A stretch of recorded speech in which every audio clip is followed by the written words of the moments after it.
Na frase "'Cause there ain't no one for to give you no pain", pois não há ninguém para te causar dor. Nessa frase tem dois pontos que exigem a sua atenção.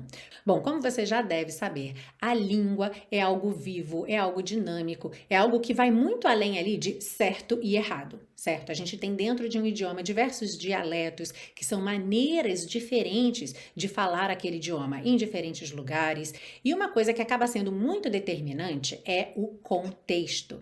Ou seja, a gente tem contextos formais, informais, a gente tem, como eu falei, diversos dialetos diferentes e, frequentemente, a gente também tem ali uma norma mais geral para tentar padronizar em situações específicas. Por exemplo, exames, ok? Se a gente pensar na própria língua portuguesa, quando você vai fazer um concurso em que você vai ter uma prova de português, você estuda português de acordo com a norma culta, que muitas vezes não é a maneira como você fala no dia a dia em casa, com a sua família, com seus amigos, certo?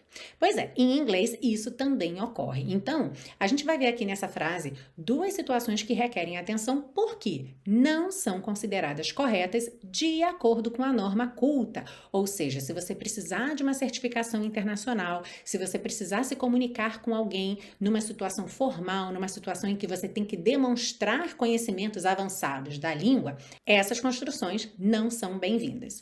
Mas, como você já deve ter imaginado, isso não quer dizer que você não vai vê-las frequentemente por aí. Tanto vai que tá vendo aqui na música e pode ver num seriado, em contextos informais, com pessoas falando no dia a dia, e isso é que vai criar a sua riqueza linguística. Quanto mais familiaridade você tiver com o idioma, mais você vai ter aí diferentes formas de se expressar de acordo com o contexto, de acordo com a situação, assim como você faz em português. Então vamos lá, quais são essas construções aí dessa frase que você tem que ter cuidado? A primeira delas é o for to give no pain. A ideia aqui é, não há ninguém para te causar dor.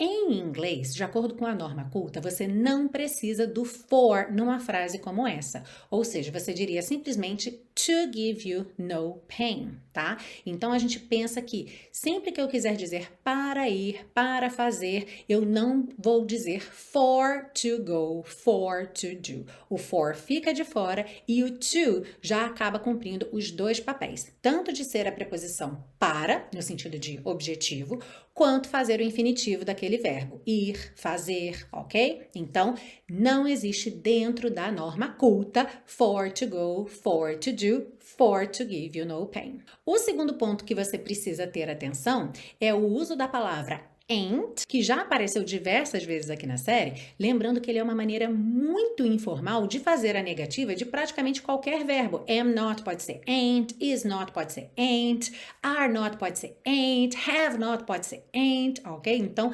também acaba te demandando aí uma familiaridade com o contexto para saber o que esse ain't significa, mas é sempre uma negativa. E ainda por cima aqui, ain't no one, ou seja, dupla negativa. Outro ponto que, de acordo com a norma culta, não está correto em inglês.